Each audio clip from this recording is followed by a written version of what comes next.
Welcome back to Citizen Weekend. We're also live on X Spaces. We start with Dr. Darwin. Your contribution to the conversation tonight? Thank you very much. My name is Dr. Darwin Ambuka, and indeed, social media has come timely as a tool of change, and there is a wave of technology. It's here with us. If you don't swim with it, definitely you're left behind. We're getting news first time, first hand, and this has come as a blessing from the movement of Reject Finance Bill, and the wheel keeps on moving and moving on real fast. Our voices have gotten even bigger and louder. We no longer have big wigs or small wigs in Twitter, but we just have voices from people who are in open spaces, in Twitter spaces, and we get to listen to them and enjoy different variants. Allow me to speak, because I'm a doctor, allow me to speak a little something about us as well. We had 56 days of doctor strike. The doctor strike ended, and when the return to work of formula was written by the KMPDU, we noticed that the intern doctors were not in the bandwagon. Many of them felt left behind. And so there has been a continuous Twitter space about Occupy MOH. And this movement came from just spaces into a palpable movement. And sooner we saw interns in front of the MOH gates and pushing for what we want. And this was rather a very leaderless movement, rather a strong kinetics which was caused by people who we don't know their faces, but here we were pushing, and we are seeing CSS go home because of what? Because of the movement which is happening far much behind the curtains. So unless you jump into the wagon and you jump into the river, then you really find yourself left behind. And thanks to the Reject Finance Bill.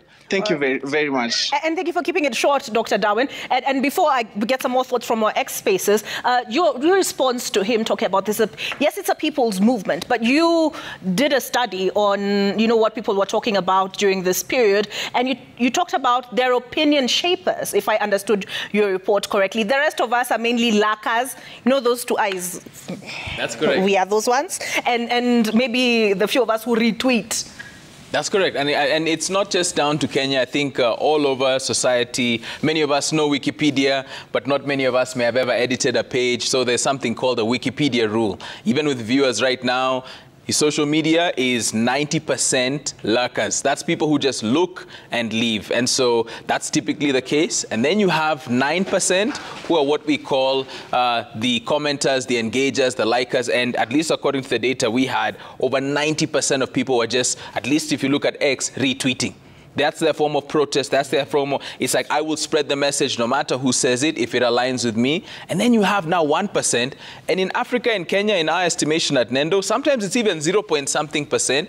Those are the creators. So they publish, but so many more, their actual voices, the biggest part, is spreading it. And same on TikTok. Because unless you're willing to go on video, which Gen Z, that's their norm. A lot of Twitter people, it's your thumbs that do the talking. But if you get onto TikTok, you need a ring light, which we've seen. And it's been exciting to watch how bedrooms, balconies, cubicles, classrooms, these are all the places that TikTok has published from. But many of us just watch and share. All right. We also have Kosgei on Twitter Space, X now. See me, Jen Watt. On X Spaces. What's your contribution to our conversation tonight? That is Kosgei. You can go ahead.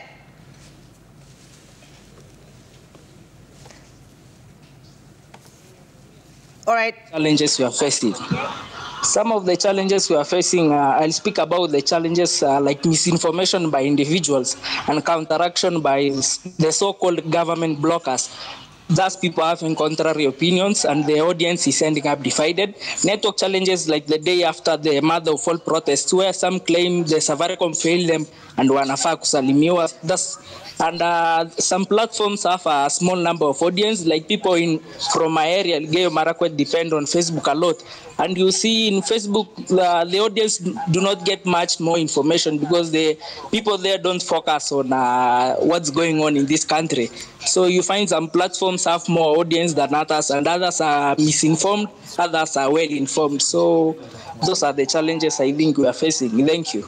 All right, thank you for that. Kosgei, Mark, your response to that, because, and I'll ask Barnabas to weigh in on the comparisons, but the Arab Spring situation, Facebook was, after being hailed initially as helping the revolution, was later discredited as a purveyor of misinformation. But first, how do you, because it can be a force for good or evil. Yeah, I'd say Facebook is really where the majority of Kenyans on social media are, right? I mean, I dare even say, that's correct. I mean, almost even, if you look at some of the stats from January this year, it would almost be 10 times the size of X or Twitter now.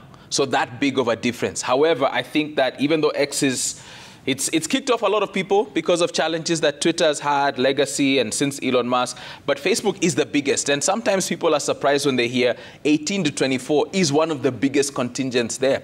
Part of the reason for this... On Facebook? That's correct. What people don't know, but viewers might be aware, there's a version of free Facebook that doesn't cost bundles. Yes, there's not even Facebook Lite. Even a version where it's more limited, you're not using any of your megabytes. Remember, for many people even streaming this, there's even some people on X Spaces, they put their phone number in the X Space saying, send me data to keep this conversation with you going. I'm doing my own mini assembly with people, but I don't have the mobile data for that. So I mean, the gentleman who just spoke in the space is correct. Facebook is really for the majority of the nation. However, we're also seeing, obviously, X, arguably the most influential, but TikTok really is the one that's brought the most change this time historically in Kenya, in my view. All right. Do you want to weigh in on that, Michael? Can we hear from Ayo first? Yeah. It's surprising because I thought X was, when it comes to political issues, X was the most vocal platform. It's where people are the most vocal.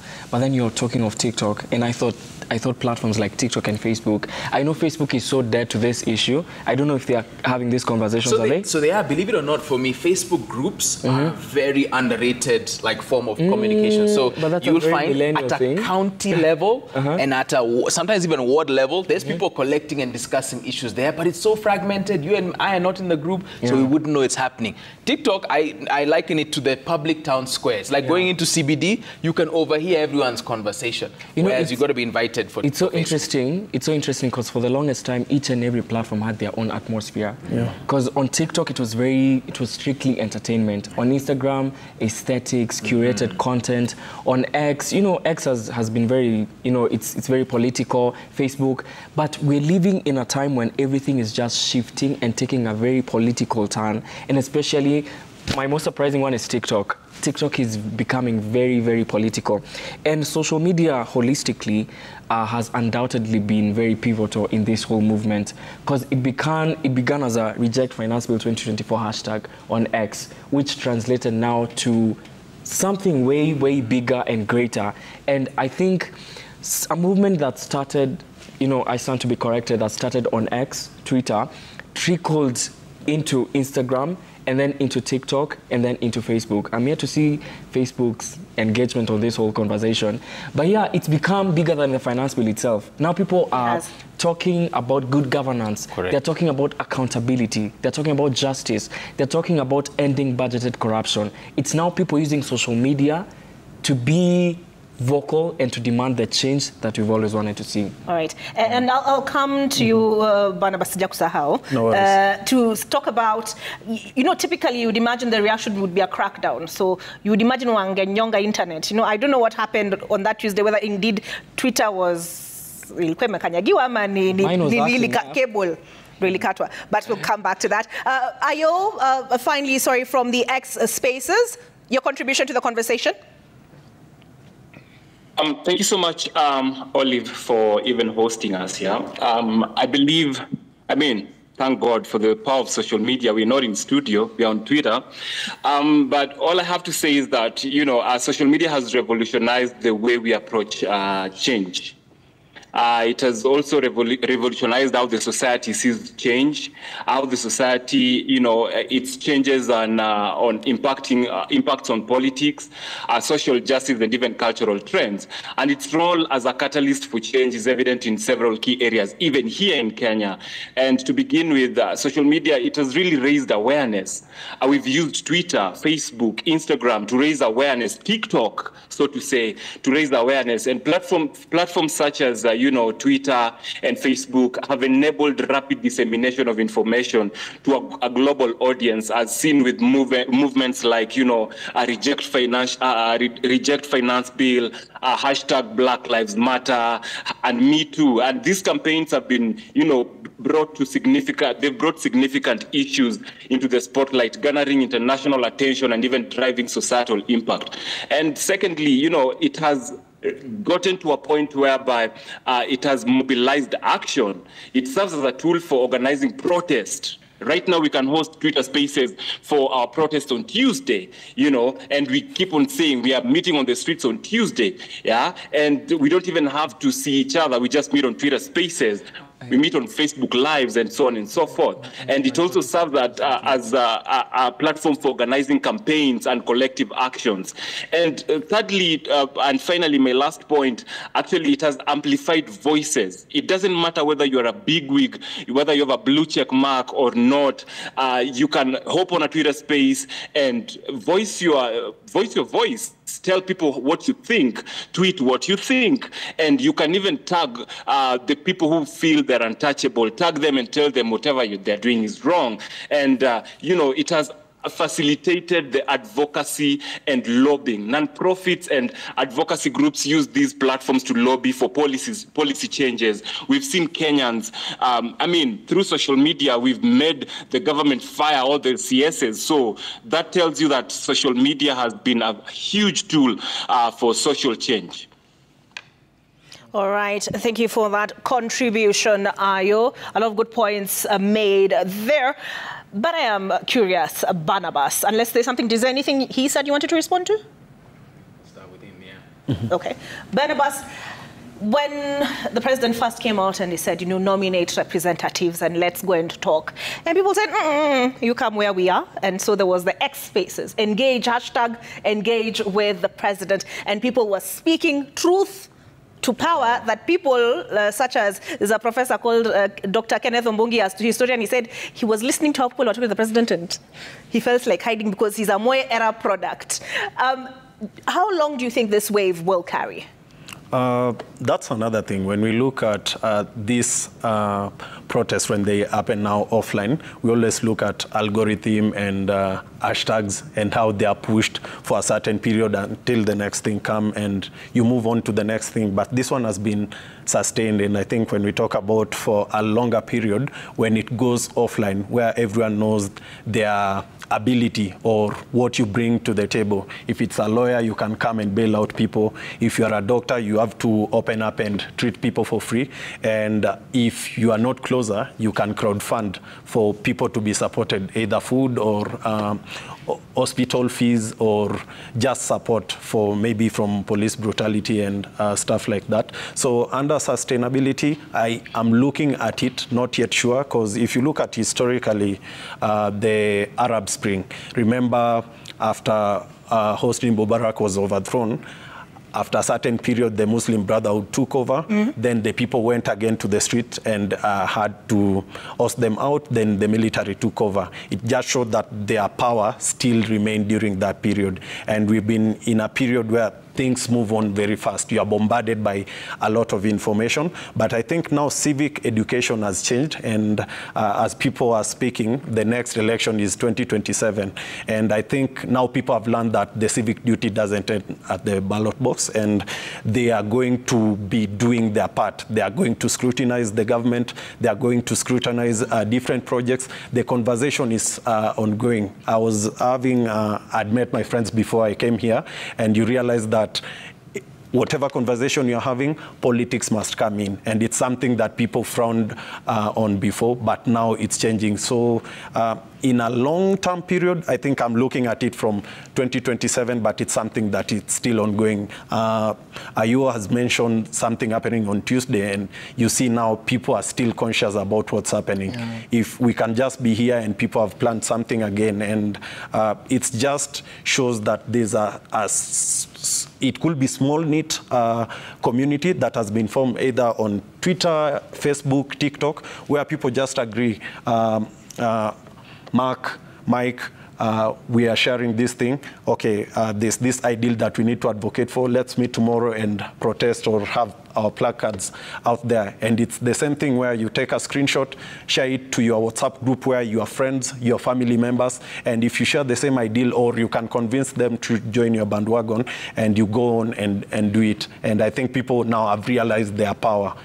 And now you see people quoting the Constitution, people quoting and carrying the flag. So it's something that goes beyond the hashtag. It's something that goes beyond the online space where algorithm will push that conversation. It's still ongoing, but it's something that will be a conversation across families, conversation across your friends, conversation when you are speaking to the buddies. So yeah, it's evolved, really. So, Mike, this week we saw pretty much the entire cabinet gutted, except for Musalia Mudavadi. We saw the Inspector General of Police, Japhet Kwame, resign. Did you anticipate that you would get this kind of reaction? I'm going to be very honest. At the beginning of, all of this, and I know I speak on behalf of a lot of people, most of us never thought we would get where we are. But I don't think Kenya is going back to normalcy anytime soon, because this is the new norm. We should just make peace with the fact that this is the new norm. And the cabinet that's gonna come in, they will be under massive scrutiny by every single Kenyan, because we are directly now demanding for accountability. And as I said before, and I'll keep saying it again, Kenyans have now realized that we can be vocal and there can be change. And I think we are really downplaying the role that social media has played in this revolution, because it's massive. It has sparked civic engagement that hasn't been witnessed before, and I stand to be corrected. And I think the greatest thing social media has done is fuel the unity that's now among Kenyans. Reclaiming the national anthem as a symbol of unity, reclaiming the Kenyan flag as a national as a symbol of national unity. And it's so amazing to see Kenyans coming together for a beautiful cause. Through social media, a movement that began on social media, making lawyers come together, standing together with Kenyans in solidarity, making the tech community come up with ways to disseminate information about the policies in the government, about the constitution, about the corruption that's been going on, seeing the doctors coming together and coming on social media, forming an association and saying, if you're going for the peaceful protest, we'll be there to treat you. It's amazing seeing influencers. And for the longest time, Mark, you're here, and for the longest time, influencers even sign contracts that bar you from having political conversations on your platform. And now influencers are just beyond that. They're saying, and now the people who give us the platforms, we are now going to speak on their behalf. Influencers coming together, comms and PR guys coming together and speaking and, going behind Kenyans and amplifying the message. Yeah, it's been amazing. It's been amazing. Yeah. All right. So, Mark, have the last word for tonight. I know this could go much longer. Do you see this holding, this state of affairs? Because historically, the tactic that has been employed is that you get a counter narrative, right? So you have bloggers. Did you see with the MPs and people expressing discontent with the way they voted? And then another hashtag came up, good job, MPs. So that typically has been where there's a counter narrative that comes in. Do you see this holding, or will we go back to that? I think this is a really unique moment in Kenya's history, because there's an opportunity to redefine government as usual. Not business as usual, not life as usual, but government as usual, and sort of the social contract between the state and its citizens. I think as you've heard, people are reading the Constitution where they haven't. One of the most interesting things for me with this is that since it followed after, and even the language of this particular moment is so important, reject. It was first the finance bill. Now we have things such as the ICT bill. We have the road levy. You have Occupy, which has moved from places such as, of course, there was Parliament to the Central Business District to dozens of counties, I think some 30-something across the country, to the institution of the church, where the pulpit now has been occupied by young people choosing to speak, choosing to, become a part of the service. And then there's Free, which now speaks to the abductions, the missing, and in some cases, sadly, even those who are not with us. I think that's the big sort of foundation now for potential change. I think the biggest question is, previously you talked about it, it was Twitter. This is the trending topic from citizens, active, civic engagement, and there was a counter narrative. But you can't do that on TikTok, and you can't do that on Facebook, and you certainly can't do that on Instagram, leave alone with anywhere near the same space. Typically on Twitter, it would be one topic and another, and that's no longer the case. And the biggest challenge is when you talk to people who are some of the faces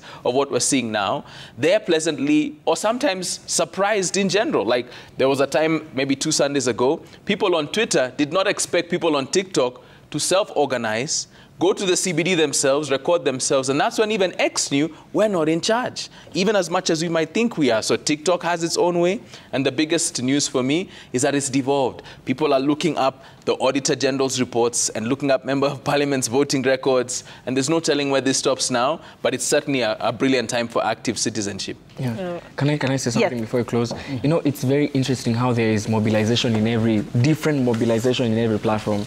There's a mobilization, there's a conversation. It's the same conversation actually on X and on TikTok. Guys on X thinking that, we are the heads. We are ahead of this. We're the faces of this movement. And then guys on TikTok coming in and saying, no, actually, we are leading the movement. And you said something about, propaganda and all that. And I just want to say that actually kamera yangu iko wapi? Kenyans are not gullible. Kenyans are not stupid. You can spot a government blogger from a mile away. Because they speak the same way. They speak the same way, and you can just tell that this is someone who has been paid to say this, because they speak the same way. How they tweet, the wording, it's the same way. So why improve? Because you see, what social media has done is that, and as I said before, for the longest time, the political class has controlled the narrative, online and offline, online and on ground. But then now, people have realized their power, and now they're controlling the narrative on social media and off social media. And on social media specifically, people are speaking one language. And that's something that hasn't happened in Kenya for a long time. People have one voice, one cause, and we're speaking for the same thing.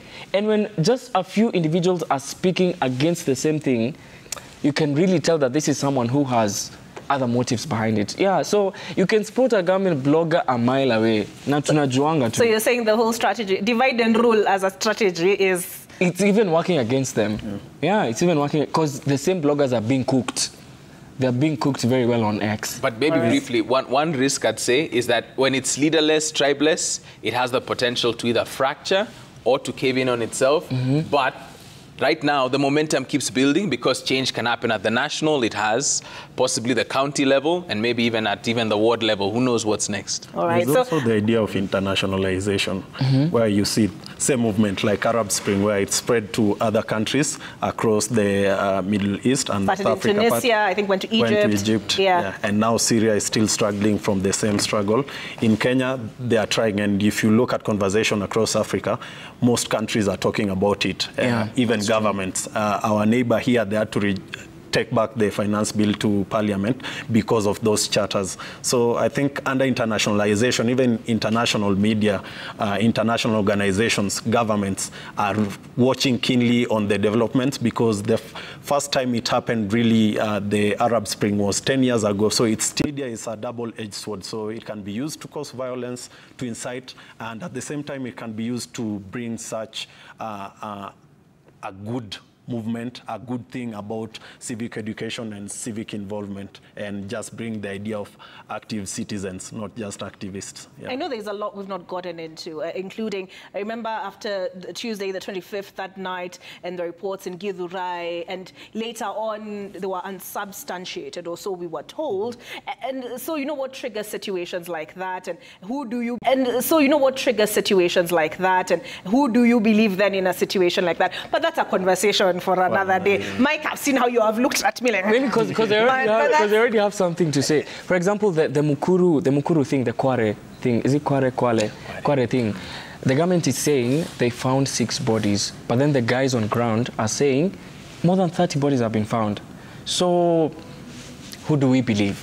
But these are sacks that need to be opened and then examined. Yeah. So really that cannot be what you depend on to know how many bodies. But as I said, but allow me to thank Barnabas Owor, who is a master's student. And a rugby player. And a rugby, I saw that. And which team? Strathmore Leos. Woo!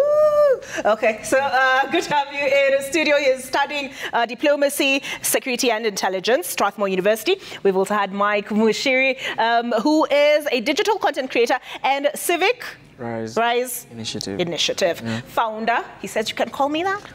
Yep. And we also have another founder sitting next to him, and also CEO of Nendo, Mark Kaigwa. Thank you so much for lending your expertise. I will seek to host you again, and you as well, on X Spaces. Thank you for your contribution. This is a learning process, but we will improve as we move forward. But thank you so much for sharing your insights tonight. Kibera Slums Going Green organization, along with several other individuals, have been awarded during the CFK Community Awards in Kibera today. The Carolina for Kibera Community Awards recognize those who have made a significant positive